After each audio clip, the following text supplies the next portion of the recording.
Então, muito boa tarde a todos. É uma alegria retornar hoje com todos vocês para mais uma atividade da nossa Academia de Ciências Farmacêuticas do Brasil. Hoje, dia 26 de maio de 2025, iniciamos a atividade do eixo temático de Tecnologia Farmacêutica e Cosmética do Programa Educacional promovido pela Academia de Ciências Farmacêuticas do Brasil, em nome da qual eu dou as muito boas-vindas a todos que estão aqui conosco nesta tarde.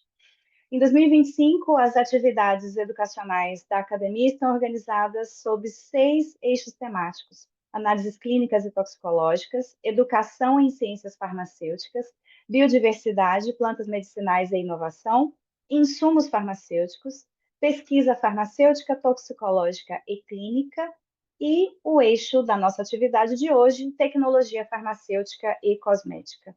As atividades ocorrem às segundas-feiras, das 18 às 19h30, e o calendário está disponível para consulta no site cienciasfarmacêuticas.org.br e nas redes sociais da Academia.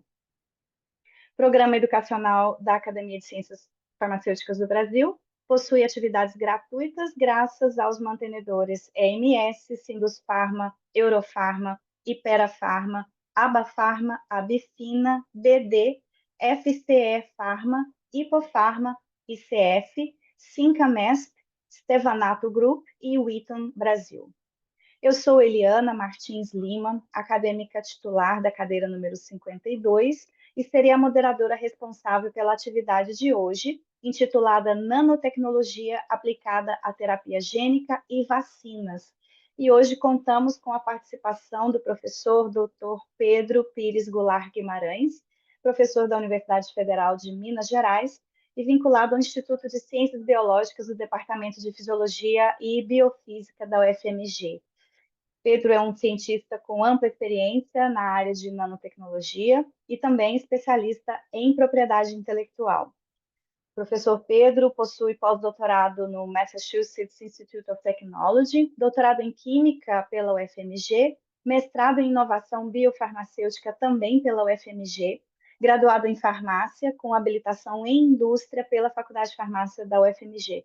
Atualmente é professor adjunto no Departamento de Fisiologia e Biofísica, orientador credenciado junto aos programas de pós-graduação em Fisiologia e Farmacologia e Inovação, ambos também da UFMG. O professor Pedro foi coordenador do setor de propriedade intelectual da Coordenadoria de Transferência e Inovação Tecnológica, CTIT, da UFMG, membro do Centro Tecnológico de Desenvolvimento de Terapias Avançadas e Inovadoras, e desenvolve pesquisas em nanodispositivos de liberação controlada, alvos específicos para tecidos tumorais e sistema cardiovascular. Tem experiência no desenvolvimento de plataformas nanotecnológicas para a entrega de ácidos nucleicos, siRNA, miRNA, mRNA, DNA e CRISPR-Cas9. Também desenvolvimento de fármacos, sistemas de liberação e propriedade intelectual, patentes, desenho industrial e marketing. E o objetivo da nossa atividade de hoje é abordar os avanços que a nanotecnologia traz e estão sendo utilizados para melhorar a eficácia, segurança e direcionamento de terapias baseadas em genes e vacinas.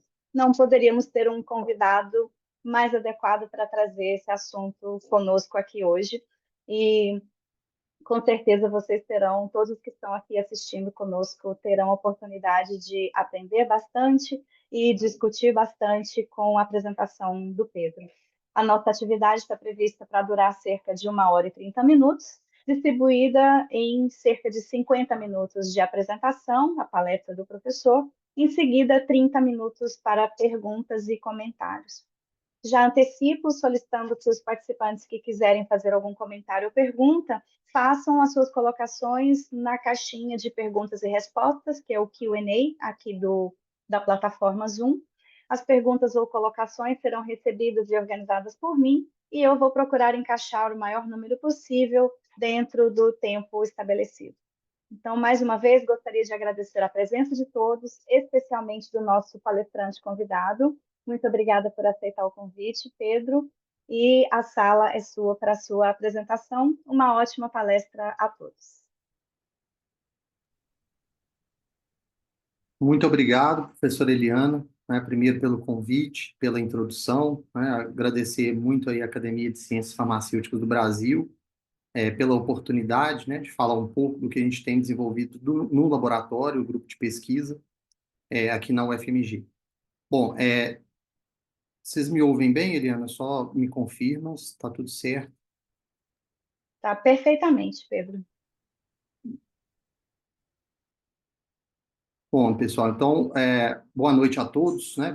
Boa tarde, boa noite, né? Hoje vou falar um pouquinho de nanotecnologia aplicada à terapia gênica e vacinas. Vou trazer alguns exemplos do que a gente tem feito no laboratório, né? Nós somos um laboratório de biomateriais, né? Então, nós trabalhamos com a parte de bioimpressão 3D, complexos supramoleculares, desenvolvimento de nanopartículas lipídicas, poliméricas, para diferentes aplicações biomédicas, né?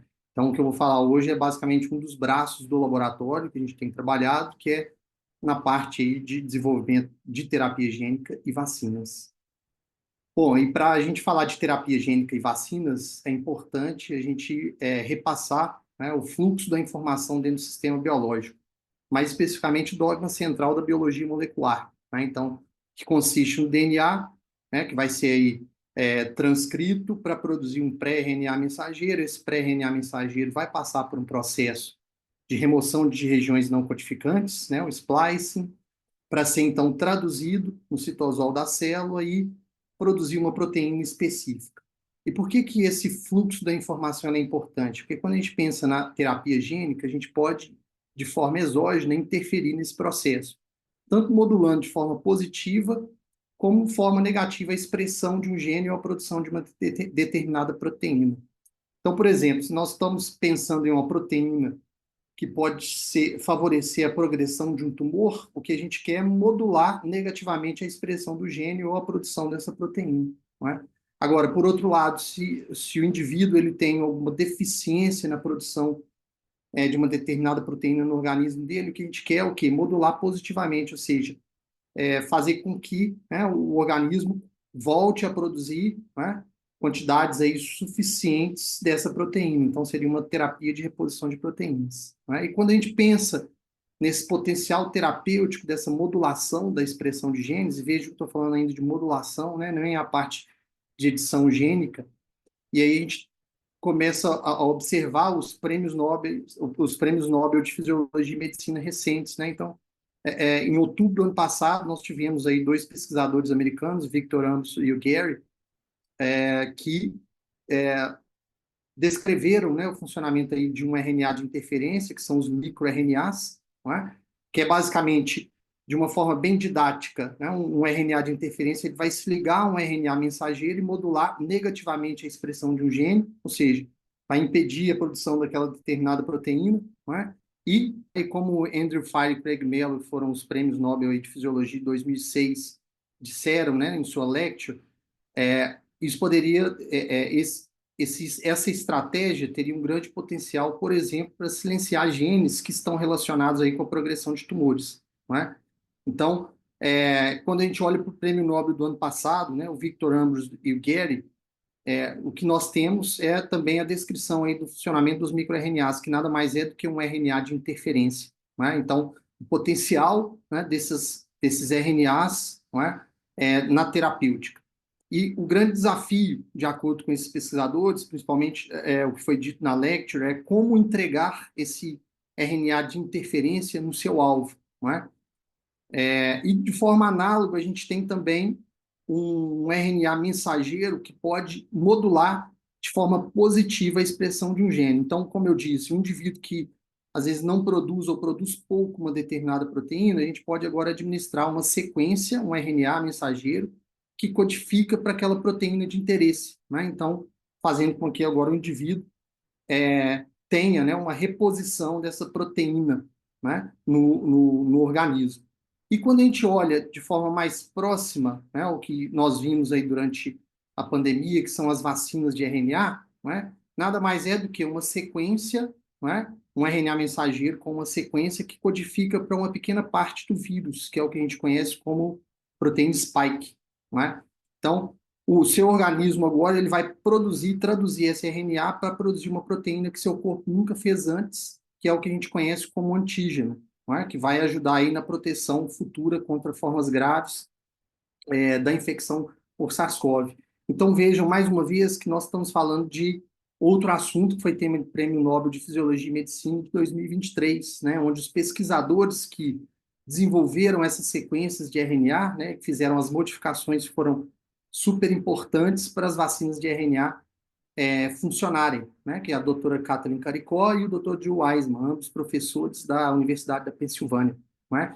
Mas aí a pergunta que fica é, a gente conhece o fluxo da informação no sistema biológico, né? A gente sabe do potencial terapêutico modulando de forma positiva ou negativa a expressão de um gene, mas quando a gente olha para um ácido nucleico, né, a gente vê que ele é uma macromolécula e macromoléculas para entrar dentro da célula, ou seja, se difundir pela membrana, vão ter uma grande dificuldade, né? O tamanho aí importa. São moléculas hidrofílicas, né? Então, lembra, nós estamos falando de uma bicamada lipídica, ele precisa superar essa barreira, né? E, além disso, o potencial de repouso de uma membrana celular ele é carregado negativamente. Quando a gente olha para ácidos nucleicos em pH fisiológico, nós estamos falando de moléculas, macromoléculas carregadas negativamente. Não é? E se não bastasse essas características físico-químicas, esses ácidos nucleicos também, principalmente o RNA mensageiro, ele é rapidamente degradado em vivo por endonucleases. Né? Então a pergunta é, a gente sabe como modular, mas como colocar, né, esse RNA mensageiro ou um RNA de interferência dentro da célula para modulação dessa expressão de genes, não é? E protegê-lo também. E aí que entra o papel das nanopartículas lipídicas. Né? O que, que as nanopartículas lipídicas fazem? Basicamente é ajudar ou auxiliar esses ácidos nucleicos a superar essas barreiras biológicas. E eu estou falando de barreiras extracelulares, então essa nanopartícula está protegendo esse ácido nucleico contra degradação por endonucleases, não é? E também contra reconhecimento pelo sistema mononuclear fagocitário, e promovendo também a entrada desse ácido nucleico dentro da célula para que ele seja, então, liberado para a maquinaria, né? No caso aí de tradução, no citosol, ou no caso de um plasmídio, né? Um DNA, que é só uma forma indireta de produzir o RNA mensageiro para que ele seja transcrito no núcleo, né? E produza aí o RNA mensageiro. Né? Então, quando a gente olha para as vacinas, né, que nós falamos, as vacinas de RNA, produzidas tanto pela Moderna quanto da Pfizer, foi exatamente essa estratégia, né, utilizada por essas empresas. Então, as vacinas de RNA são vacinas que utilizam de nanopartículas lipídicas para entregar essa sequência, né, esse RNA dentro das células. Tá? E vale chamar a atenção que esse esforço, ou na verdade essa velocidade jamais vista para a produção de uma vacina, que desde o sequenciamento do vírus até ensaios clínicos, por exemplo, de fase 3, né, foi de março a novembro, né, só foi possível por causa da pesquisa básica. Né? Existia um acúmulo de conhecimento muito grande por trás aí de pesquisadores, e aí chama atenção novamente os ganhadores aí do Prêmio Nobel de 2023, Dr. Jill Weissman e Kathleen Caricó, não é? Que por muitos anos estudaram as modificações nesse RNA para torná-lo mais estável, menos reconhecido, não é? Menos imunogênico dentro das células, não é? E que foram super importantes. Né? Todas as sequências utilizadas, tanto pela Moderna quanto da Pfizer, foram desenvolvidas por esses dois pesquisadores, né? E licenciadas aí para essas empresas. Na verdade, licenciado para uma empresa que sublicenciou, né? No caso aí, Moderna e Pfizer. Outros pesquisadores, né? O professor Robert Langer, com quem eu trabalhei no MIT durante meu pós-doc, um dos fundadores da Moderna, né? Que contribuiu bastante para a síntese de novos lipídios, desenvolvimento de nanoformulações para entrega desses ácidos nucleicos.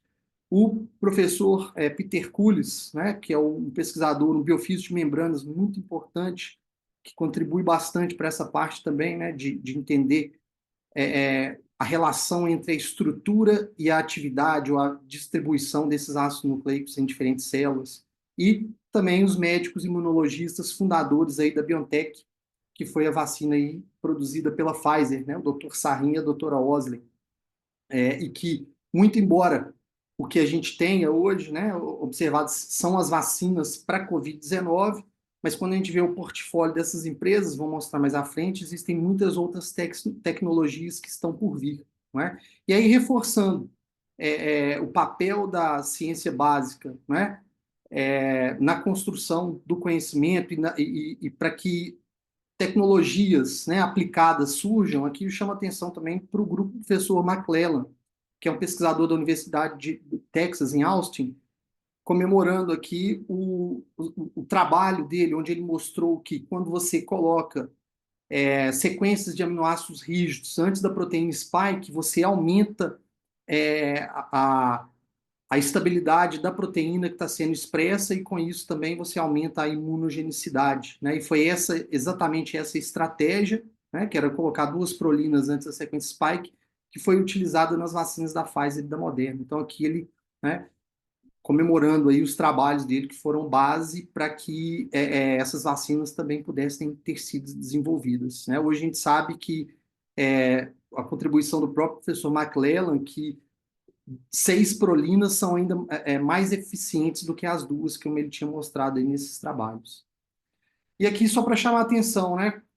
Em 2017, participando de um TED na UMass, eu pude presenciar o CEO da Moderna na época, né, anunciando pela primeira vez na história o estudo fase clínica 1, né, em pacientes aí, de uma vacina personalizada para tumores sólidos, né, de RNA, usando aí as nanopartículas lipídicas. Então, olha só, pessoal, 2017, a gente nem sonhava que uma pandemia estava por vir, né? Então, o que eu quero dizer é que essa velocidade, né, jamais vista, onde a gente tem uma plataforma, que são as vacinas de RNA com maior eficácia, né, só foi possível porque, de fato, tinha um acúmulo de conhecimento aí, já tinha toda uma plataforma já estabelecida que propiciou, né, o desenvolvimento rápido dessas vacinas. E aquilo que eu mencionei, né, muito embora o que a gente veja sejam, né, aprovados aí para uso humano as vacinas, quando a gente olha o portfólio de testes clínicos, tanto da Moderna quanto da BioNTech, Pfizer,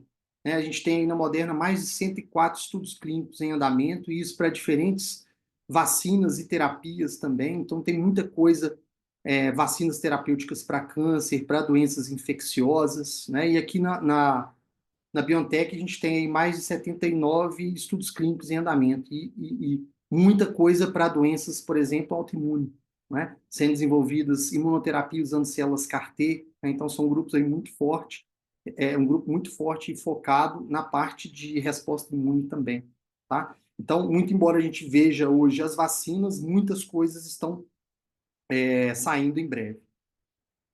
E o que eu quero dizer dentro disso, né, que o nosso grupo de pesquisa ele tem trabalhado, né, nesse tipo de plataforma. Então, o que nós fazemos é sintetizar novos ácidos nucleicos, sintetizar novos lipídios, principalmente aí lipídios ionizáveis, né, diferentes dos que são usados, por exemplo, da Pfizer e da Moderna. Desenvolvimento aí de novas formulações a partir desses novos lipídios sintetizados, usando esses ácidos nucleicos. E o que a gente quer mesmo entender o interesse aí fundamental em compreender como que se dá a relação entre a estrutura, não é, desses novos lipídios, dessas novas nanoformulações, com a biodistribuição ou com a capacidade de entregar isso a tipos celulares específicos. Por quê?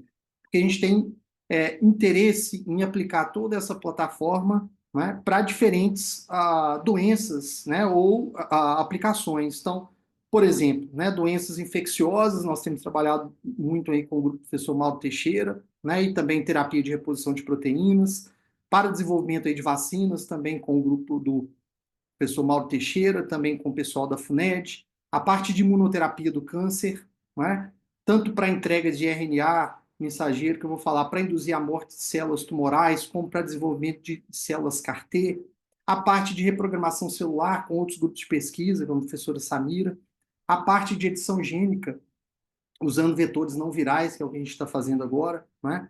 Inclusive com uma doutoranda do grupo.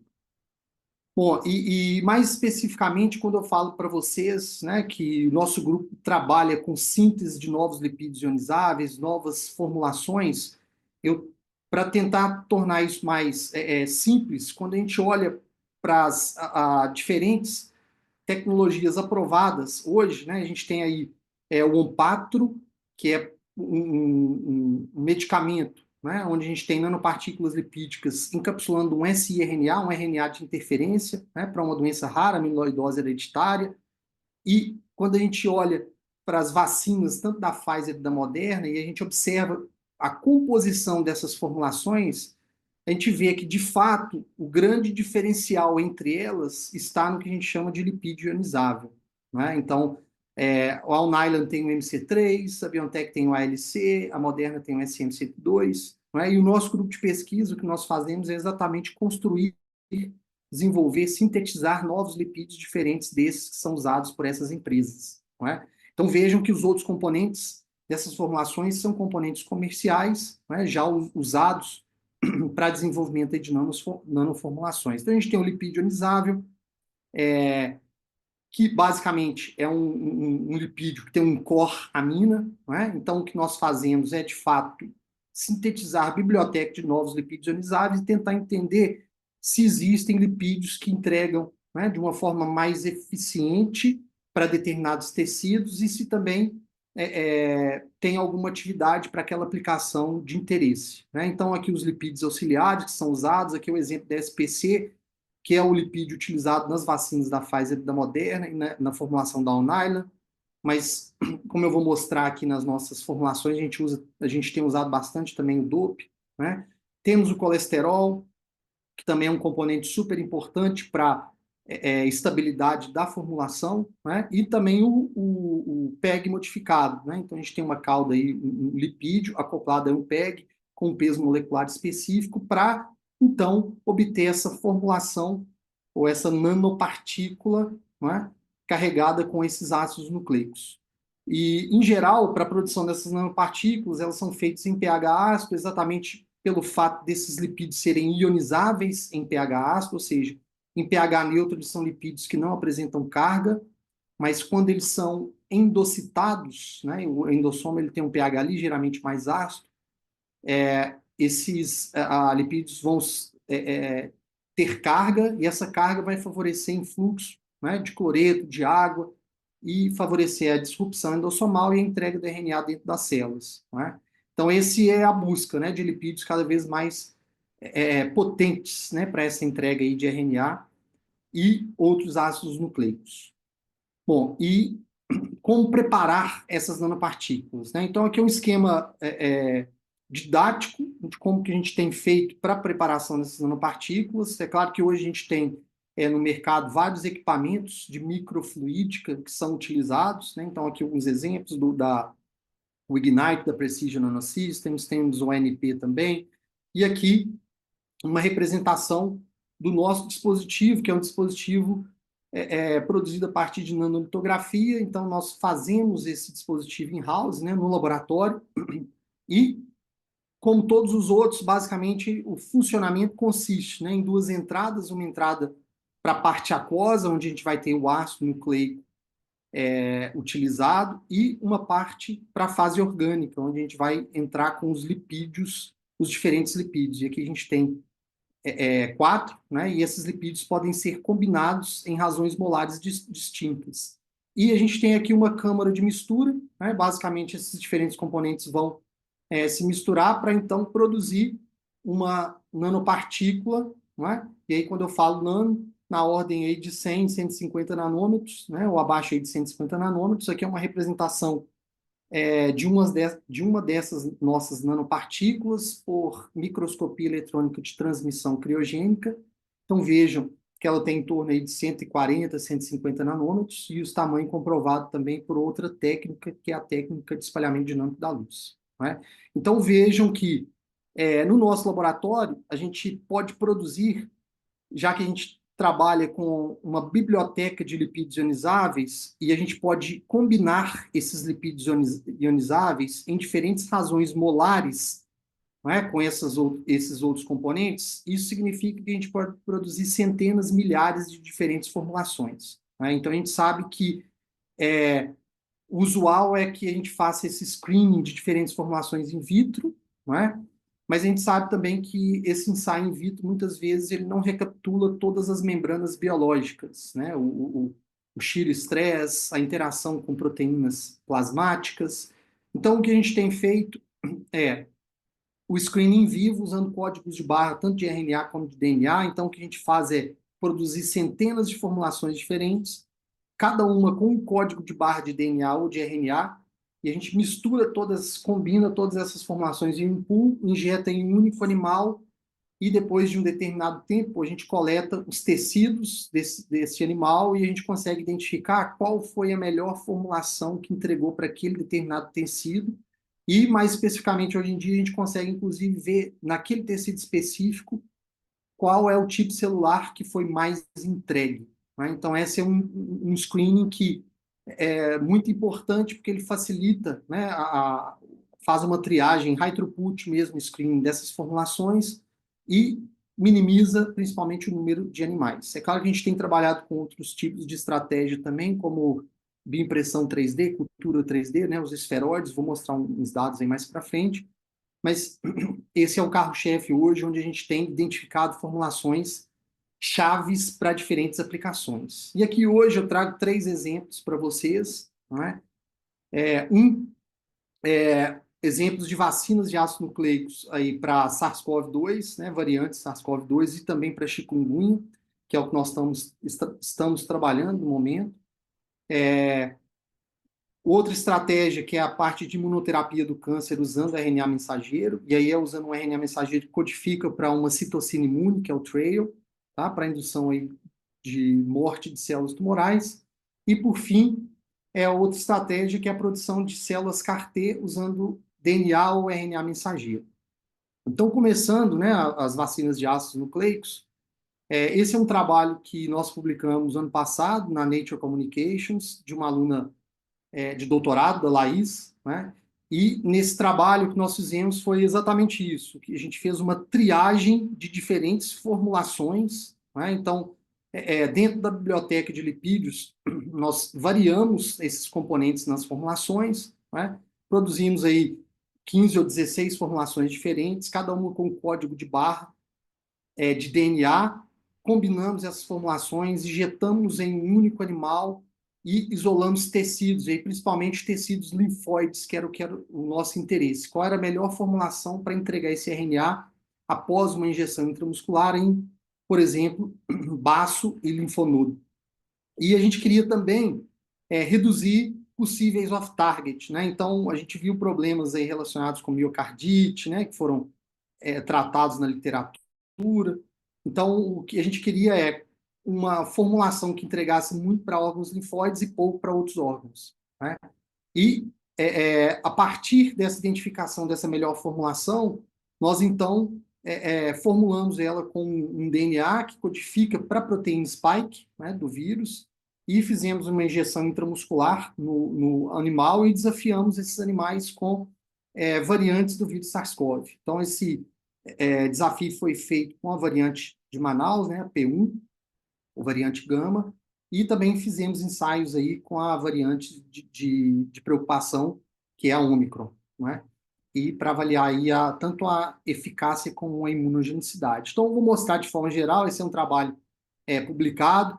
Então, aqui é basicamente um heat map, onde a gente consegue identificar a entrega desse RNA para diferentes órgãos, e daí a gente consegue, então, identificar aquelas que foram as mais promissoras para órgãos linfóides e com menor entrega para outros órgãos. E uma vez, então, que a gente identificou essas formulações, a gente fez um screening também em células apresentadoras de antígeno para ver se, de fato, que uma coisa é a entrega. A gente queria saber também se, quando chegando no tecido, ela era capaz também de transfectar células apresentadoras de antígeno. Então, selecionamos no final uma dessas formulações, e essa formulação foi a que a gente chamou então de LNP-HPS. Ela foi formulada com DNA que codifica para spike, né? Então, aqui a gente tem a caracterização físico-química dessas nanopartículas. Então, aqui é uma microscopia eletrônica, mostrando que elas estão aí na ordem de 150 nanômetros. Essa confirmação por outras técnicas também, a demonstração da carga e do pKa também dessas formulações. E aí a nossa próxima pergunta, depois da caracterização, bom, a gente sabe que ela entrega, transfecta as células, mas quando a gente coloca um DNA que codifica para a proteína spike, a gente consegue fazer a célula produzir ou expressar essa proteína?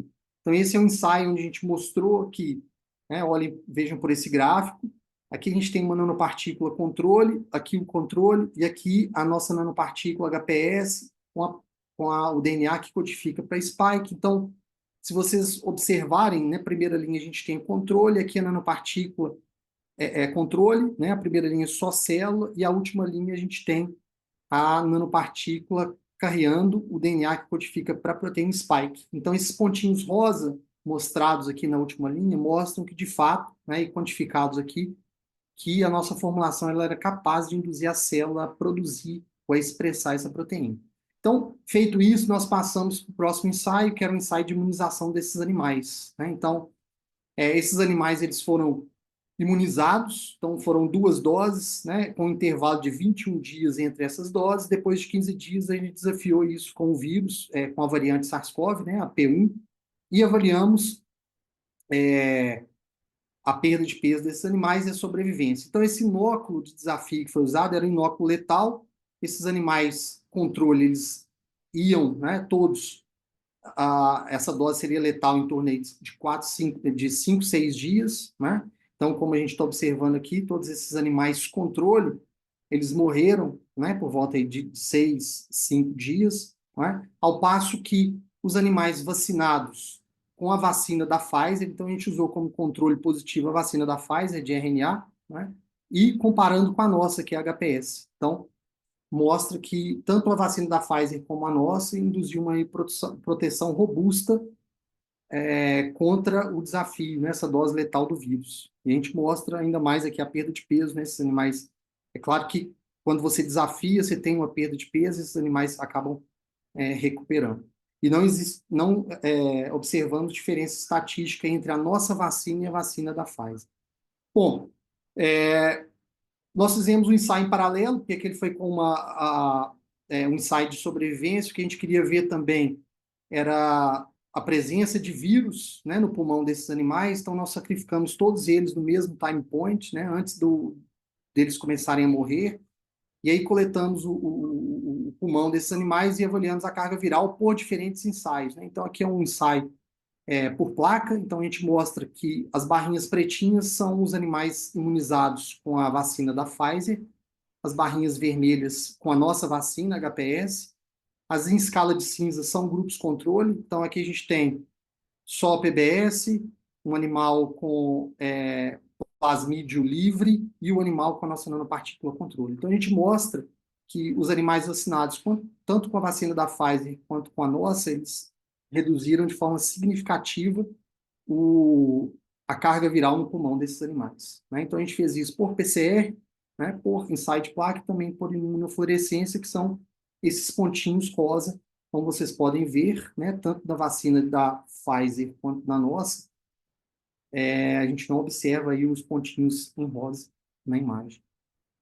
E aqui é uma histologia, né, em HE, mostrando aí o dano pulmonar nesses diferentes grupos. Então, aqui a gente tem um grupo MOC, que são os animais não infectados com vírus, né? Então, essa é a arquitetura pulmonar desses animais. E aqui a gente tem, nessas próximas 3 linhas, os grupos controle, né? Que é o PBS, nanopartícula controle e plasmídio.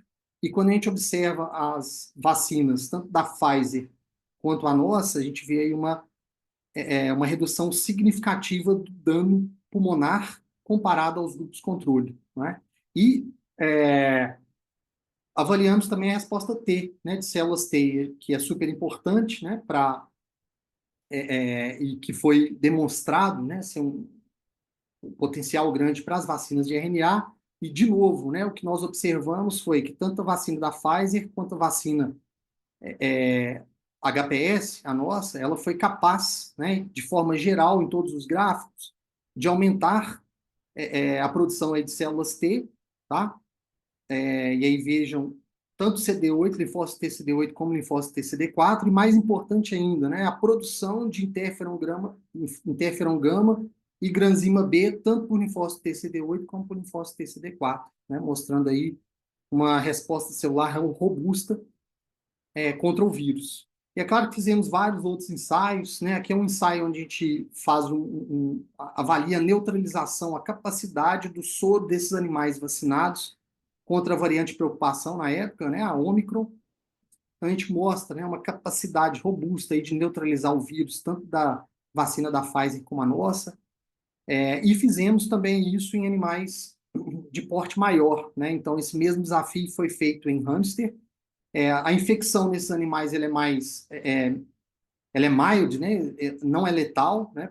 O inóculo foi utilizado, então a estratégia foi a mesma, 2 doses, intervalo de 21 dias entre as doses, depois de 15 dias foi feito o desafio, né?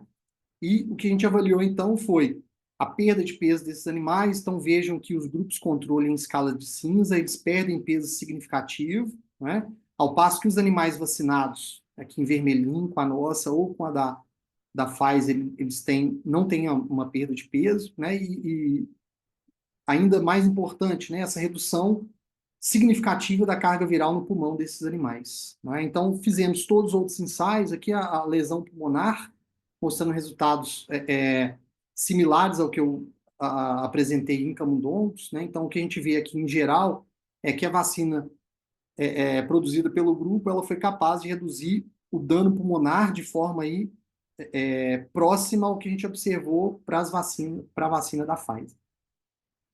E aqui é um ensaio de resposta humoral, nós fizemos isso também para produção de GG, antígeno específico, né? Tanto pré como pós-infecção. Então, vejam que aqui são as linhas pretas, são a vacina da Pfizer, e a linha vermelhinha é a nossa vacina. Então, vejam que ambas foram capazes de produzir aí uma resposta, uma produção de GG antígeno específica frente ao vírus, né? Então, o que nós mostramos foi que, de fato, essa plataforma, ou essa vacina, ela induziu uma proteção robusta contra variantes de SARS-CoV-2, né? E também contra futuras, né, variantes. E essa plataforma ela foi muito importante, porque hoje ela é a base para desenvolvimento de outras vacinas, como, por exemplo, a vacina de chikungunya, que é o que a gente tem trabalhado atualmente, né, que eu vou falar agora para vocês rapidamente.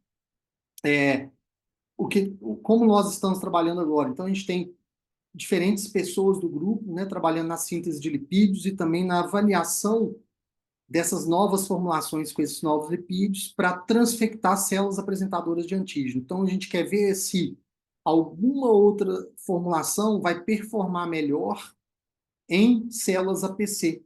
E o que a gente viu foi, de fato, que a gente tem formulações que performam melhor do que essa que a gente mostrou nesse trabalho, e a gente tem trabalhado nisso agora para desenvolvimento da vacina contra chikungunya. E, mais especificamente, nós estamos trabalhando agora com uma vacina de RNA mensageiro, né? Então, esse é um trabalho de doutorado da Flávia, doutorando do laboratório. Ela já identificou 4 formulações aí potenciais, já fez todo o screening in vitro dessas formulações em células apresentadoras de antígeno e também avaliou, né, essas formulações após injeção intramuscular em vivo para ver qual delas, né, induziam a maior expressão. No caso aqui, nós usamos o RNA que codifica para a luciferase. E uma vez identificada essa melhor formulação, nós partimos para os ensaios em vivo, né? Então, nós imunizamos os animais, mesmo esquema, 2 doses, Prime Boost, intervalo de 21 dias entre essas doses, e aí a gente desafiou com um inóculo letal aí de chikungunya, né? Então, esse ainda é um modelo letal. Hoje a gente está fazendo um inóculo para ver essa resposta a longo prazo, né? Haja vista que chikungunya tem um problema crônico aí de dor, né? Mas quero chamar a atenção para os dados que a gente já tem, dados preliminares, onde a gente mostra. Então, a linha vermelha aqui são os animais vacinados com a nossa vacina de RNA, os em escala de cinza são os animais controle. Então, vejam, né? E aqui, essa bolinha transparente é o animal não infectado, né?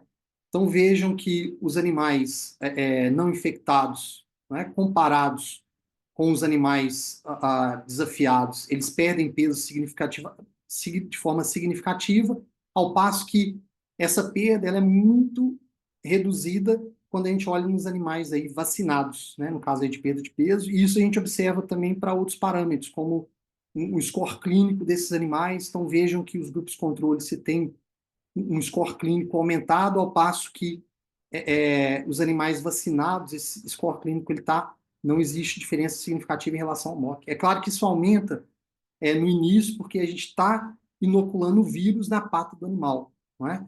E aí a gente consegue ver isso aqui mais claramente no edema de pata. Você vê que quando a gente inocula, tem esse edema, né? Ele é menos, ele é até pronunciado no início, tanto para o controle como para o vacinado, mas você vê que o vacinado, né, quando é 6 dias, o edema da pata ele reduz de forma significativa, ou seja, comparado ao MOC, né? Então aqui é uma imagem representativa desses grupos. Então veja o edema de pata dos animais controle, e quando a gente compara aí do MOC com o de os animais de chikungunya.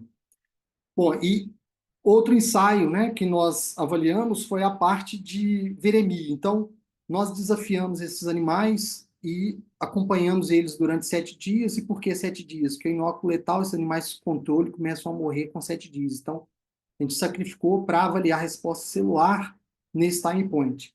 E o que é interessante é que quando a gente avalia, né, a viremia, nós observamos isso em 3 dias pós-infecção. Então, no animal vacinado, você vê uma redução significativa, né, desse vírus aí no sangue desses animais. E quando a gente olha, ainda mais importante, né, no 7º dia pós-infecção, você vê que a presença do vírus é praticamente nula no tornozelo desses animais, que é onde a gente fez o desafio dos animais vacinados, comparados aí ao controle. Então vejam aqui o MOC, né? Então reduzindo aí de forma significativa. Aqui basicamente é um dado de resposta, produção de GG antígeno específica, né? Onde a gente fez uma variação aí de dose. Nós vacinamos animais com 2 doses de 10 microgramas, 2 de 5, 2 de 1. Temos outros dados também de carga viral, para essas diferentes doses, né? O que eu trouxe aqui não deu tempo de organizar todos os dados, ainda está sendo analisado, mas espero em breve mostrar não só os dados de carga viral, mas também dados de tanto de resposta celular, como também de neutralização, né? Que são os ensaios que nós fizemos recentemente. Bom, o próximo passo, né? O que a gente está tentando fazer agora é tentar melhorar formulações, né, e avaliar também o efeito crônico dessa vacinação em animais. Tá? Um outro trabalho que temos desenvolvido também no laboratório é a parte de imunoterapia do câncer usando RNA mensageiro. Esse é um trabalho liderado aí por outro doutorando do lab, que é o Alisson. Nós já publicamos um artigo recente, onde nós usamos um RNA mensageiro que codifica para uma citocina imune, que é o TRAIL, e esse trail, né, produzido no microambiente tumoral, ele vai se ligar de forma seletiva às células tumorais e induzir a morte dessas células. E o nosso foco hoje no laboratório, embora a gente esteja trabalhando com diferentes tumores sólidos, nosso foco hoje é câncer coloretal humano, tá? Então, o que nós fizemos nesse trabalho foi usar, né, de forma bem resumida, inocular nesses animais. Na verdade, como é uma célula tumoral humana, nós trabalhamos com animais imunossuprimidos, né? Então são animais aí NOD/SCID. E como a gente queria avaliar também a resposta imune no microambiente tumoral, nós acabamos humanizando esses animais com PBMC humano, né? Então, pós-humanização desses animais, nós fizemos a inoculação dessas células tumorais humanas, né? COL205, essas células são luciferases positivas, então a gente conseguia acompanhar a progressão por bioluminescência, né? E nós tratamos esses animais com uma nanopartícula carregada com esse RNA trail, né? Uma dose de 5 microgramas a cada 2 dias, né? E o que a gente viu aqui foi uma redução significativa nesses animais tratados com RNA trail, principalmente quando nós usamos, né, um normalizador do microambiente tumoral. A gente sabe que tumor sólido você tem uma compressão excessiva de vasos, né, uma pressão intersticial elevada, ou seja, nós estamos falando de um ambiente hostil. Então, nós usamos de estratégias também para tentar normalizar a vasculatura do tumor, está mostrado em detalhes no trabalho, e o que eu quero só chamar a atenção é que, usando essas normalizações do microambiente, nós conseguimos reduzir, que são essas duas linhas aqui finais, de forma significativa o tamanho, né, ou inibir a progressão desse tumor nesses animais, né? Aqui a gente consegue ver mais claramente também os animais por imagem, né, por bioluminescência. Hoje, o que nós estamos fazendo, então essa aqui foi uma injeção intratumoral, né, desse RNA mensageiro que codifica para o TRAIL. O que nós estamos fazendo hoje é tentar vetorizar agora essa melhor formulação, né, que desenvolvida aí pelo Alisson, decorando a superfície dela para que ela, então, seja capaz de reconhecer essas células tumorais quando administradas de forma sistêmica. Então, o que a gente tem feito no laboratório é decorando a superfície das nanopartículas com anticorpos, né, que vão reconhecer ou se ligar de forma seletiva a esses tumores. Então, aqui é só uma demonstração onde a gente tem um grupo, né, na primeira linha de uma nanopartícula não funcionalizada, então vejam que ela está marcada aqui, né, em verde, e quando a gente funcionaliza, você vê que você tem uma maior captação dessas nanopartículas que estão marcadas aqui em vermelho, né, são GFP positivas, você vê que tem uma maior captação delas nas células tumorais, quando funcionalizadas. Bom, funcionou in vitro, então a nossa próxima pergunta era, in vivo, né, a gente consegue, de fato, observar isso? Então nós fizemos um ensaio inicial, onde nós administramos essas células de câncer coloretal humano em animais, e aqui foi animais C57, né? São células humanas, mas o que a gente queria ver era a curto prazo, se as nossas nanopartículas iam identificar ou reconhecer essas células tumorais. Então foi feita a administração intravenosa dessas células tumorais, depois de 1 hora nós administramos as nanopartículas funcionalizadas para ver se depois de 2 horas coletando sangue, a gente conseguiria ver se as células tumorais, né, elas tinham captado as nossas nanopartículas. Então, aqui é uma comparação onde a gente tem a célula tumoral, os animais tratados com nanopartícula não funcionalizada e funcionalizada, mostrando que, de fato, a funcionalização permitiu a captação maior das nanopartículas nas células tumorais. E aí, o nosso próximo passo foi o tratamento, né? Então a gente induziu o tumor nesses animais, aí agora são os animais imunossuprimidos, NOD-SCID, né? E depois nós tratamos, depois que esses tumores foram estabelecidos, né? Isso demora em torno de 15 dias, a gente distribuiu esses animais de forma aleatória entre os grupos e começamos a tratar esses animais com esse RNA trail, mas com a nanopartícula funcionalizada.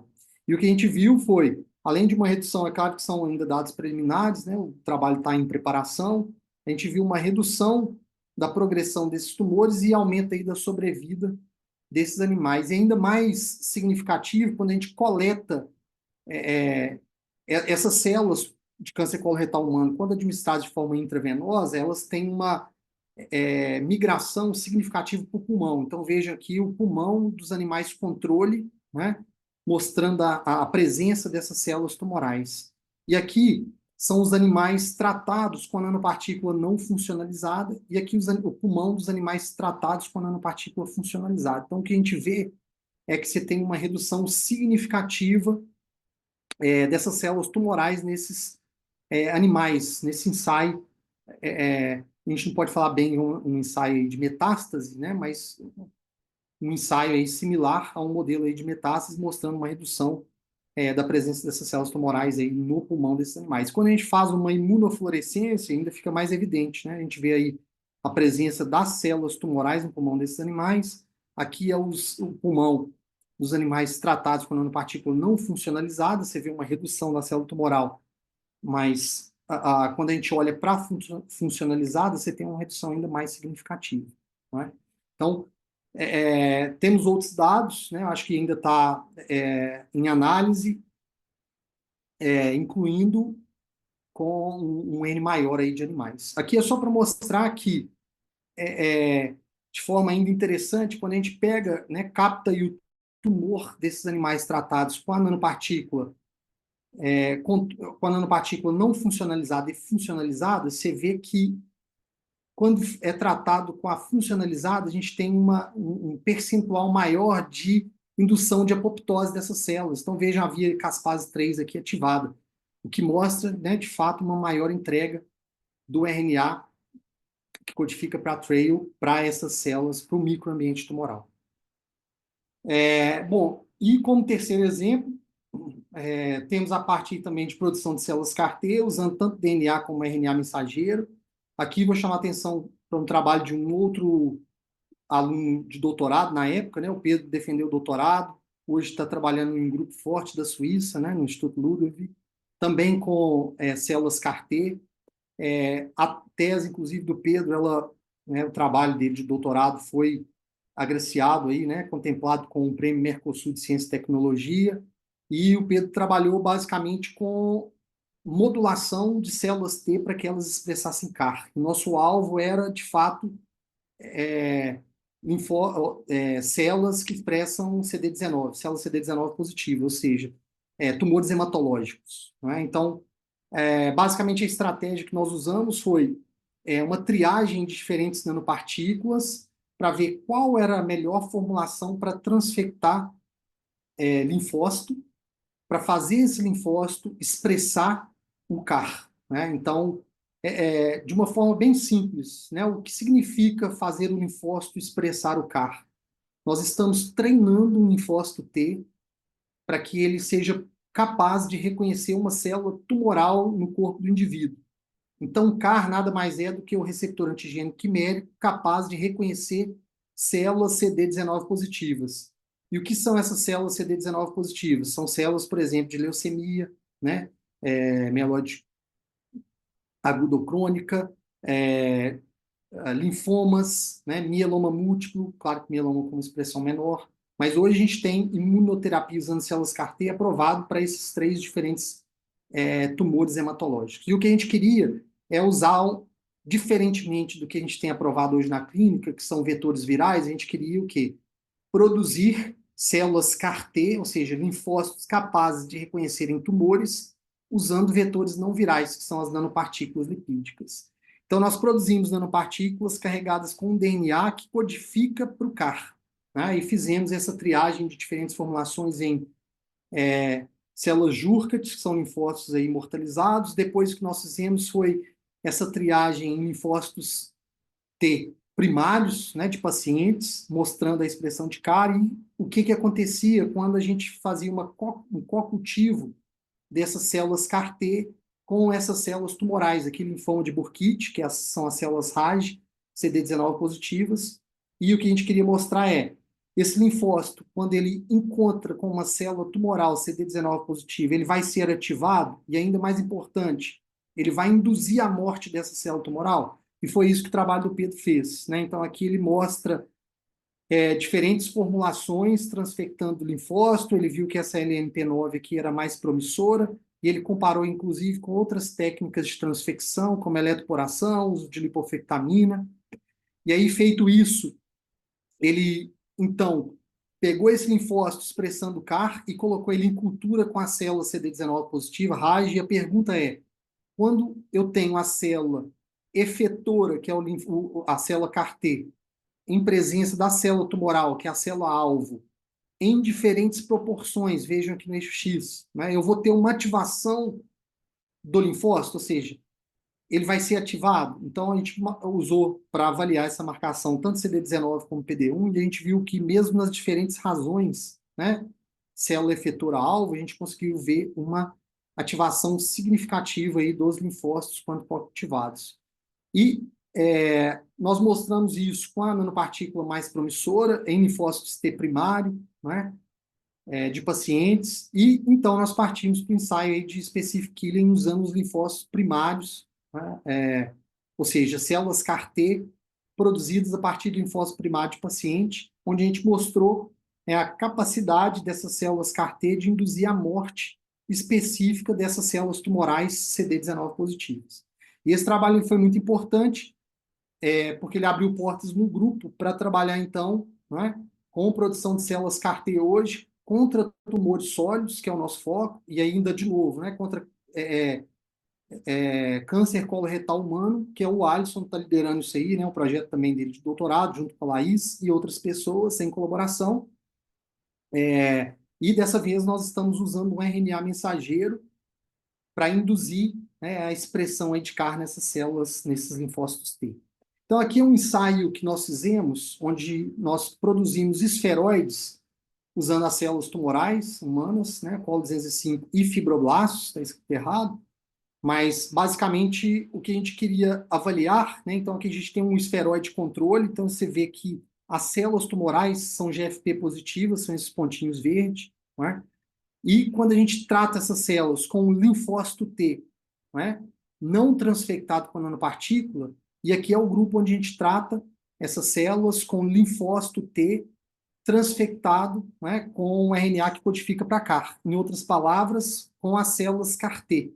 Né? Então, vejam que você tem uma maior dissociação, né, desses esferoides quando você trata aí com as células CAR-T, né, mostrando que é um sistema independente de MHC que, de fato, está reconhecendo o alvo e induzindo aí a morte dessas células que a gente pediu indiretamente por MFI, né, a expressão aí de GFP. Nosso próximo passo foi avaliar isso em vivo, né? Então, desculpa, in vitro, ex vivo. Então, o que nós fizemos foi, bom, a gente, de fato, queria usar linfócito primário, isolado, né, humano, então a gente isolou esses linfócitos, expandimos usando beads aí, né, as CD28, CD3, CD28, expandimos com IL-2 por 3 dias, depois transfectamos com a nossa nanopartícula, que com RNA codifica para o CAR, e avaliamos a expressão de CAR depois de 24 horas. Né? Então, aqui tem uma separação de populações, né? Os subsets aí de células T. Então, você vê que tem mais células CD8 expressando CAR do que células CD4. E aí, nosso próximo passo foi, bom, e se nós colocarmos agora esses linfócitos T em contato com a célula-alvo, que são as células de câncer coloretal humano, essas células vão ser ativadas, que é o que a gente está mostrando aqui.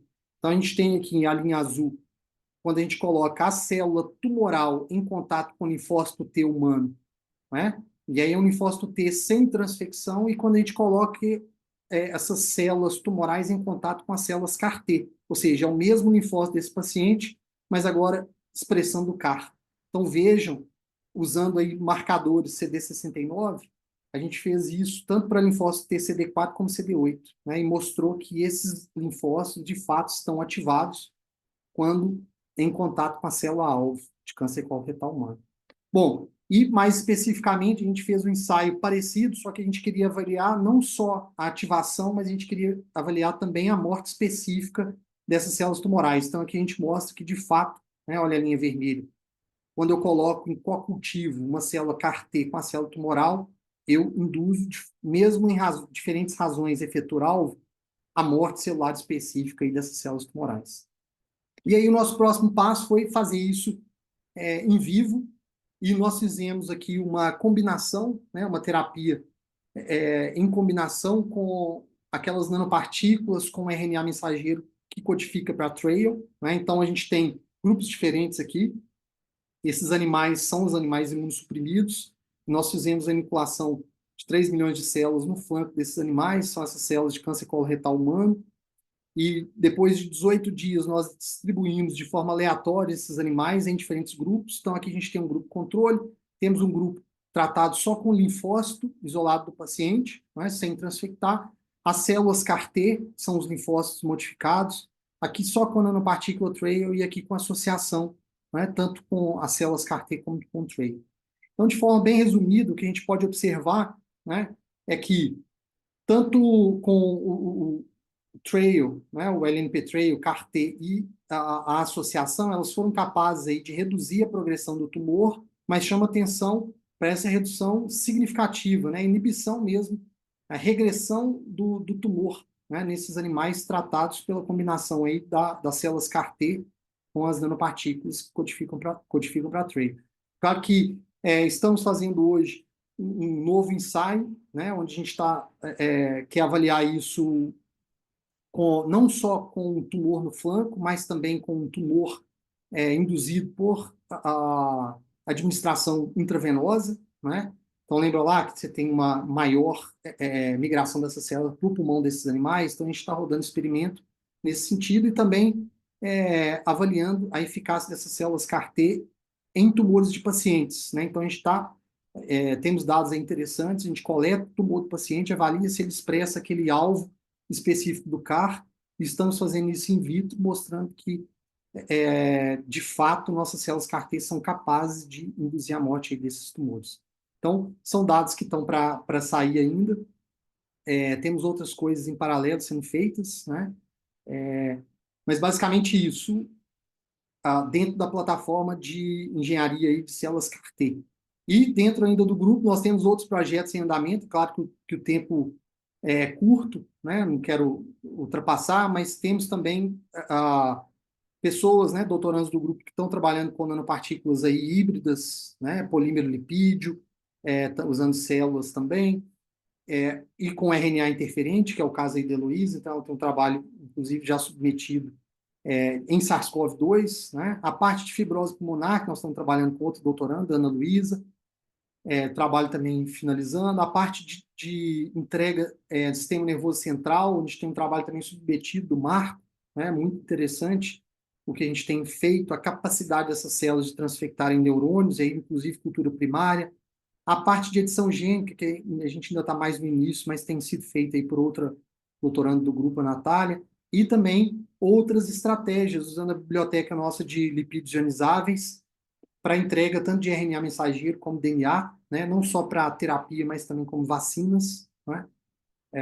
Estão sendo feitos por diferentes pessoas aí do grupo. E é claro que esses trabalhos eles só são possíveis porque a gente trabalha com uma equipe multidisciplinar, então tem muitos colaboradores, né? Super importante para o avanço aí dos trabalhos, que detêm esses modelos animais que a gente utiliza, e principalmente os alunos do grupo que estão à frente, né? Quem de fato estão executando aí esses trabalhos de forma brilhante e que permite aí o avanço nosso nas pesquisas, e por fim agradecer aí aos órgãos de fomento que têm permitido com que esses trabalhos sejam feitos no laboratório. Então, aqui deixo o meu contato, né, e-mail, quem tiver interesse, o Instagram do laboratório, o site também. E é isso, pessoal. Agradeço mais uma vez a oportunidade, espero ter ficado aí dentro do tempo, e muito obrigado. Excelente, Pedro. Nós é que temos muito a agradecer pelo seu tempo, a sua dedicação em preparar aqui para a gente uma apresentação que, está vendo aí, estão te enchendo de palminhas e de coraçõezinhos, né? As reações não poderiam ser as melhores e nós tivemos aqui ao longo da sua apresentação mais de 200 pessoas simultaneamente o tempo todo. Eu acredito que tenha sido uma das palestras com mais público ao longo de todo o período da nossa atividade aí, pelo menos desde de que eu estou participando e ajudando a coordenar aqui as atividades do eixo temático de tecnologia farmacêutica. Então, assim, reforço muitíssimo o nosso agradecimento a você e também os parabéns que eu acho que eu preciso expressar aqui, não apenas em meu nome, mas em nome de todos que estão aqui assistindo e alguns comentários que eu já tive a oportunidade de ler aqui rapidamente. A gente percebe pelo trabalho que você apresentou para nós, não apenas um foco numa temática extremamente relevante, atual, mas a gente não pode deixar de dizer também que é uma linha de pesquisa extremamente custosa do ponto de vista financeiro, né? Ou seja, não é uma tarefa em que se possa aventurar sem saber que você possui ali um colchão de financiamento importante. E esses resultados aqui mostram para a gente o quão importante, o quão relevante é a gente saber o quão importante e imprescindível é a gente ter continuidade no fomento. Acho que ao longo da sua exposição, muitas vezes você disse, fizemos isso, então agora precisamos mostrar isso, e agora precisamos mostrar isso. E sempre há um próximo passo. E esse próximo passo é sempre dependente do apoio, do fomento. E, e você trouxe para o Brasil, hoje certamente você é a pessoa com mais destaque, com mais resultados nessas atividades de desenvolver nanopartículas com lipídios ionizáveis e pela experiência certamente que você trouxe lá do seu período de pós-doc no MIT e as suas colaborações com as quais você permanece atuando. Então, assim, é muito bom a gente perceber que tem um grupo de jovens que também estão aí com você e sempre ganhando prêmios quando submetem os seus trabalhos nos eventos nacionais e internacionais. Então, realmente, nossos parabéns da academia, de todos que estão aqui te assistindo. E bom, acho que sem eu tomar aqui muito tempo, deixa eu passar aqui para as perguntas e respostas, porque apareceram várias, obviamente, mas também alguns comentários de parabéns pelo trabalho e claro. Eu queria começar com uma pergunta que apareceu lá no comecinho da sua apresentação e que ele acabou não colocando aqui no Q&A, mas é uma pergunta de um colega nosso que é membro estrangeiro aqui da Academia de Ciências Farmacêuticas, também nosso colega na área de tecnologia farmacêutica, membro do CRS, que é o professor Bruno Sarmento, da Universidade do Porto, né, lá do I3S. O Bruno perguntou sobre como é que você imagina ou visualiza e entende a translação da entrega desses, usando essas nanopartículas, partindo do sRNA para o microRNA. Boa pergunta e ao mesmo tempo difícil, né? Primeiro agradecer, viu, Eliana, pelas palavras aí. Obrigado, Bruno, pela pergunta, né? Assim, o sRNA, em termos de translação, eu concordo, né? Eu acho que é bem mais simples. E no caso do microRNA, a gente tem trabalhado aqui com um grupo de imunologistas no laboratório, e eles mostram que alguns microRNAs, na verdade, eles estão responsáveis pela progressão de alguns tumores. Então, o que nós estamos fazendo é interferindo com esses microRNAs hoje, né? Consequências, né? Aí, sense e antissense, para impedir o papel aí desses microRNAs, ou seja, para que a molécula seja de fato expressa. Então, na verdade, o microRNA mais como um alvo também para a gente modular, né, e não só para utilizar ele como um RNA de interferência, mas muitas vezes como um alvo mesmo, né? Então, que é o caso como a gente está fazendo no laboratório. Então, eu vejo mais nesse sentido, né?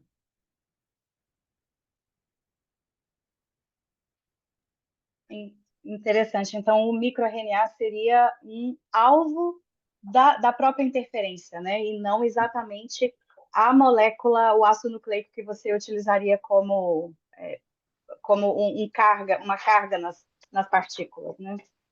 Que, assim, os microRNAs produzidos de forma endógena, eles, às vezes, estão interferindo com algum processo que pode ser favorável no combate, por exemplo, ao câncer, né? Então, o que a gente Uhum. faz é agora. E aí tem muito. A gente está trabalhando muito com vesículas, né? Essas vesículas extracelulares, onde a gente tem Extracelares. Uhum. isso, né? Então, assim, o nosso alvo é o microRNA, não assim administrar de Maravilha. forma exógena. Uhum. Muito bom. Acho que uma outra coisa que eu queria chamar a atenção é que, e até pelo tema da palestra que você trouxe hoje para nós, acho que eu também já fiz uma no ano passado, já tivemos algumas outras apresentações. Eu sou completamente, não posso dizer que não tenho, mas um viés muito grande para trazer para a nossa temática as aplicações das várias possibilidades de nanotecnologia que hoje tem viabilizado uma série de medicamentos, terapias inovadoras, as terapias celulares, coisas que até ontem não eram possíveis. E e analisando a evolução dessas tecnologias baseadas nos nanosistemas capazes de carregar alguma coisa, desde 1995 nós temos medicamentos aprovados e em uso clínico dentro da categoria que nós entendemos como nanomedicamento. De lá para cá foram algumas dezenas, mas parece que o apelo, o interesse pelo uso de nanosistemas carreadores se manteve mais ou menos estável aí ao longo das últimas décadas, até que, de repente, foram exatamente as nanopartículas lipídicas que viabilizaram toda uma nova tecnologia para tornar possível os avanços das modificações do RNA mensageiro, para viabilizar que isso se tornasse uma formulação viável de uso clínico, né? Então foi assim, eu usei isso em algumas situações em que eu apresentei algumas palestras dentro desse foco. Acho que isso podemos dizer que as nanopartículas lipídicas acabaram por salvar o mundo aí, né, nos últimos 5 anos. Caso contrário, a gente ainda estaria enfrentando todas aquelas dificuldades e as barreiras para viabilizar as terapias gênicas, né? E você mostrou para a gente hoje várias aplicações delas. E aí, uma das perguntas que a gente recebeu aqui, por uma pessoa que não está identificada, eu achei interessante a pergunta, até que vou trazer para ouvir o que você teria a dizer sobre isso. É, até que as LNPs entrassem no circuito, todas as partículas lipídicas, ou os lipossomas, que a gente estuda aí há tantas décadas, o lipídio sempre foi chamado de lipídio estrutural. A partir das LNPs, com o foco maior colocado sobre os lipídios ionizáveis, ele passou a ser um lipídio ajudante, né? Então, a pessoa que fez a pergunta aqui, ela está dizendo assim: gostaria de compreender a importância e a característica do helper lipid para a preparação das LNPs. Diz aí para a gente um pouquinho, Pedro. Excelente pergunta, né? Assim, eu acho que talvez ele até a gente até minimiza, né, a atuação aí do chamando ele de lipídio auxiliar, mas ele é extremamente importante na formulação, né? Eu acho que, inclusive, uma das coisas que a gente tem feito no laboratório é entender a variação em razão molar mesmo desses lipídios auxiliares na formulação, né, aumentando, diminuindo, e até mesmo a troca deles. Então, por exemplo, a vacina da Pfizer e da Moderna, eles usam DSPC, mas existem outros que a gente tem testado também e para aplicações diferentes, né? Então, tem até a SORT LNPs, que eu acho que é do grupo do Daniel Sigwart, ele mostra que quando coloca, se eu não me engano, DOTAP, você muda a entrega completamente da nanopartícula, você tem uma vetorização extra-hepática, uma entrega maior para o pulmão, né? Então, assim, somente variando o helper lipid, né? Então, assim, por mais que a gente chame ele, né, de auxiliar, ele tem um papel fundamental, inclusive, para a parte de biodistribuição. E o que a gente tem observado aqui internamente é que variações não só do tipo do lipídio auxiliar, mas também da razão molar, isso impacta diretamente na biodistribuição.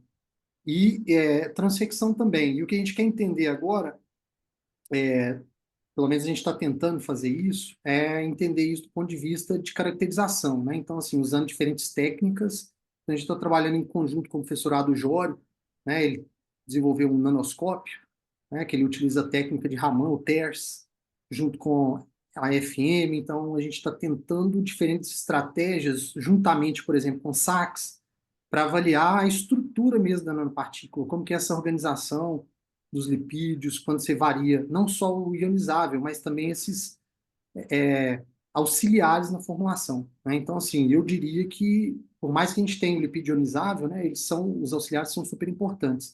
Eu só chamo atenção para eles pelo fato de ser, porque os auxiliares são disponíveis comercialmente, né? E os Uhum. ionizáveis não. Então, o que a gente está tentando agora mas sim, eu acho que, inclusive, muitas vezes os auxiliares eles estão em proporções molares iguais ao ionizável na formulação, né? Então, é um pouco nesse sentido, né? Eles têm um papel muito importante e o que a gente busca entender é exatamente isso, né? A relação entre a estrutura da formulação com um QSAR, né? Com a biodistribuição ou com a atividade.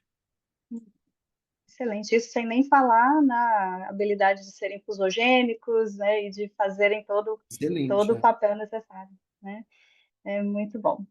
Bom, e aí, já que você falou aí dos lipídios ionizáveis, vou te passar aqui a pergunta de um aluno meu de doutorado que está aqui assistindo, prestando atenção e fazendo perguntas.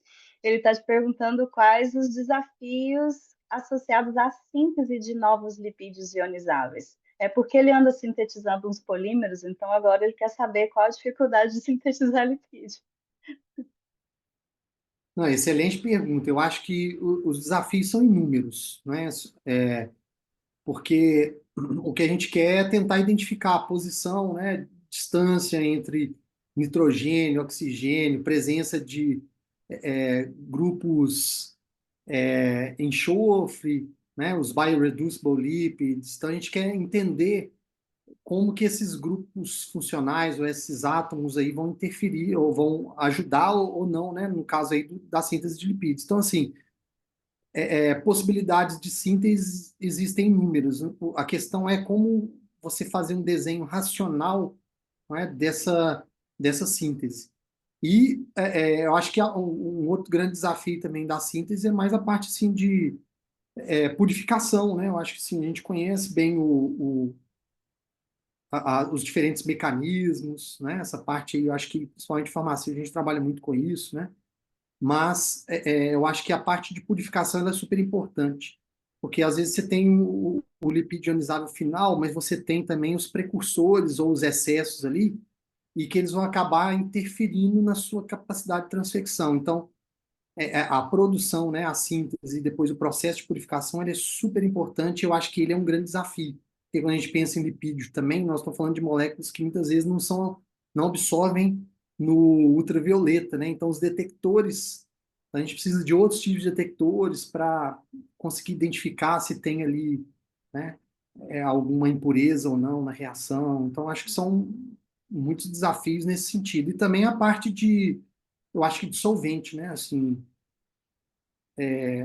a síntese ainda Resíduos. resíduos, produção de resíduos, e também é uma síntese muito custosa, porque nós estamos falando de solventes, muitas vezes você precisa de grau elevado, né? Grau HPLC. Então, acho Uhum, que um pouco nesse sentido. muito bom. É, Pedro, nós temos tantas perguntas, não sei se vamos conseguir passar aqui por todas e vou tentar juntar algumas aqui para você falar em conjunto. O Everson está perguntando uma coisa que acho que é um pouquinho é um precursor até a chegar aqui nas nanopartículas para a delivery dos ácidos nucleicos. Ele está perguntando sobre a metodologia de síntese dos RNAs, que é Tá. algo que a gente ainda também está aqui no nosso país, ainda estamos alguns dias atrás, né? É. Assim, a síntese do RNA, basicamente, o que a gente faz no laboratório é a síntese usando transcrição in vitro, né, IVT. Então, existem muitos kits assim comerciais, né, para síntese desses lipídios. E é claro que esses kits comerciais eles não usam as bases modificadas, né, e a gente usa aqui pseudoridina, né, a N1. Então, assim, a, basicamente a síntese é uma síntese, não vou falar que não é uma coisa super complicada, né? Eu acho que a síntese em si, mas eu acho que vem um pouco antes da síntese, que é o desenho da sequência, da estrutura. Porque não é. Precisa ter um racional, né? Assim, quando você constrói uma sequência, essa sequência, quando ela for expressa, ela tem uma. Essa proteína expressa, ela é flexível, né? Ela vai ter uma interação com o alvo dela, que é o desejado. Então, você tem que construir um plasmídio que faça sentido. Então, acho que essa é a parte mais importante. Porque esse plasmídio é o que você vai linearizar ele e é o que você vai fazer, vai usar ele para fazer IVT depois, né, usando as bases modificadas. Que eu acho que não é a maior dificuldade hoje. Eu acho que a maior dificuldade seria o desenho mesmo da sequência, né, uma sequência que fizesse sentido para aquela aplicação específica. Uhum, excelente. Vou também juntar aqui duas questões que, pelas perguntas, a gente percebe que várias pessoas estão bastante interessadas no assunto, algumas certamente trabalhando em temas parecidos. É, e também aqui uma pergunta de uma pessoa que acompanhou a gente sem se identificar. Qual a diferença entre o delivery de DNA e do RNA mensageiro para a tecnologia CAR-T? E o Patrick pergunta qual a vantagem de usar essas partículas em comparação a vetores virais, para levar o DNA aos linfócitos para a tecnologia CAR-T. Excelente. Começando pelo DNA e o RNA, né?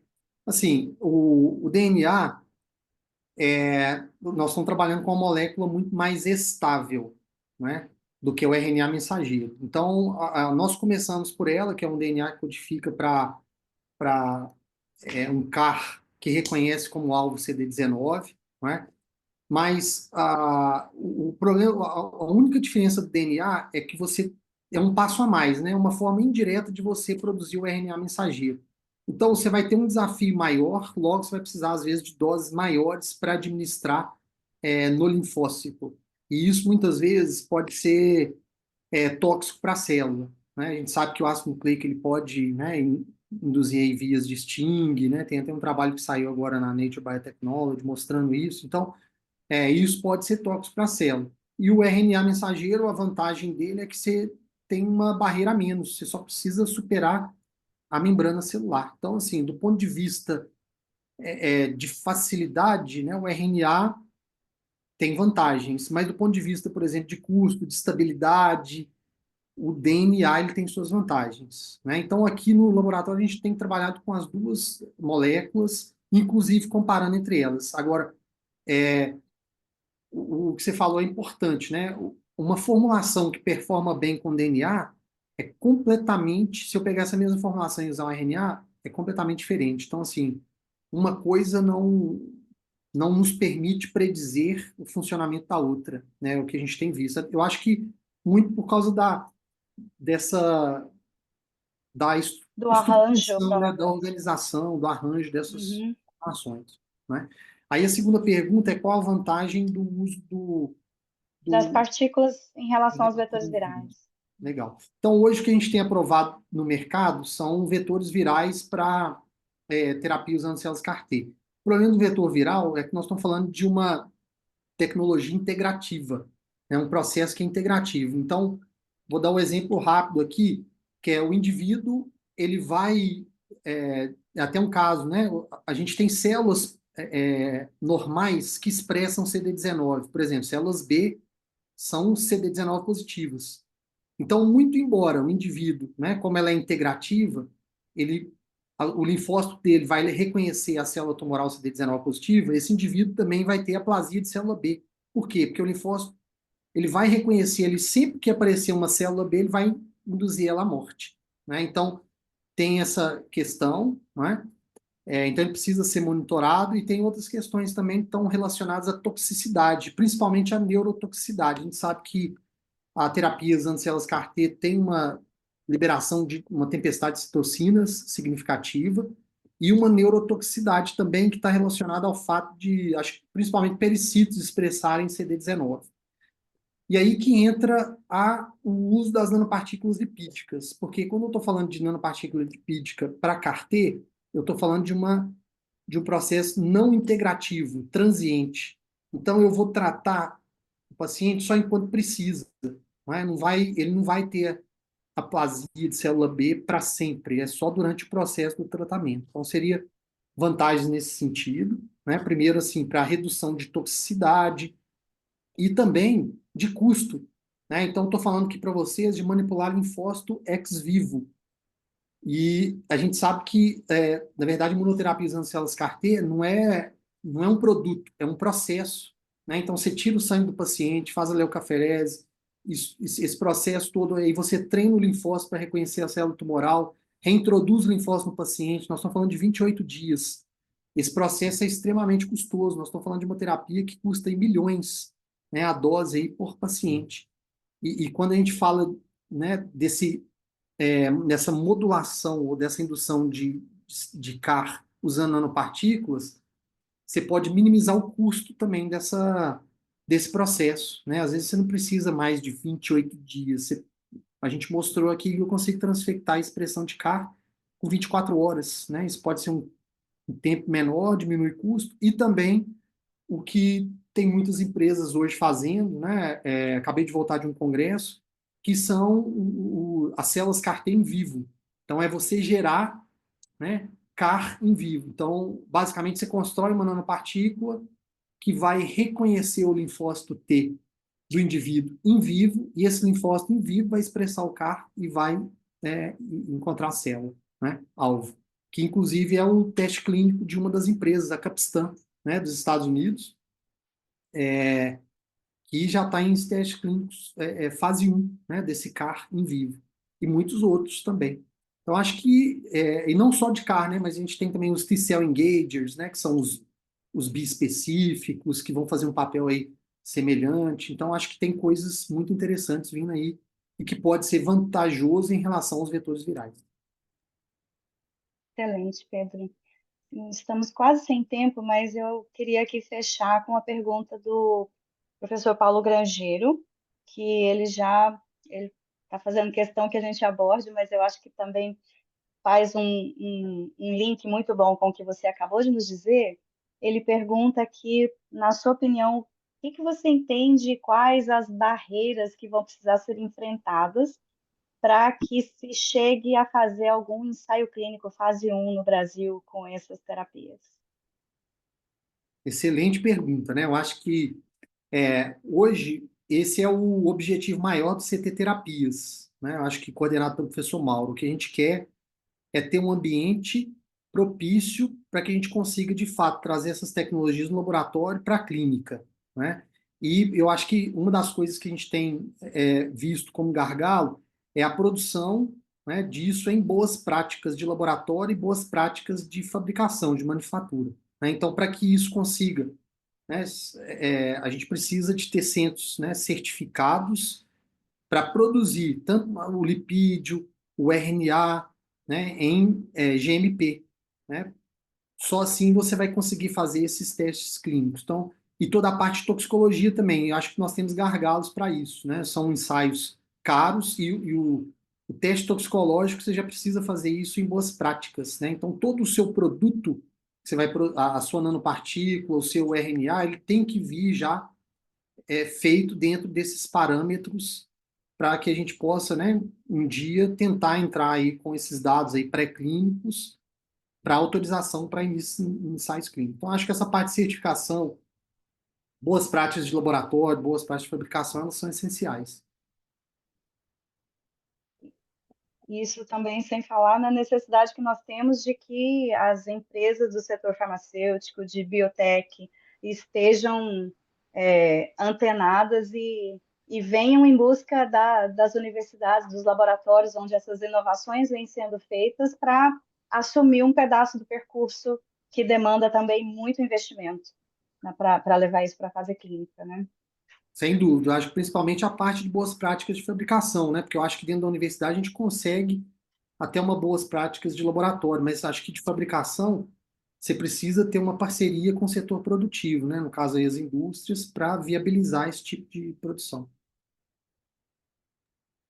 Exatamente. Bom, Pedro, nós ainda temos aqui muitas perguntas. Infelizmente, a gente esgotou nosso tempo, mas eu acredito que já posso deixar aqui registrado que talvez a gente chame você novamente para uma segunda rodada de conversa, porque o assunto é muito importante, é muito necessário.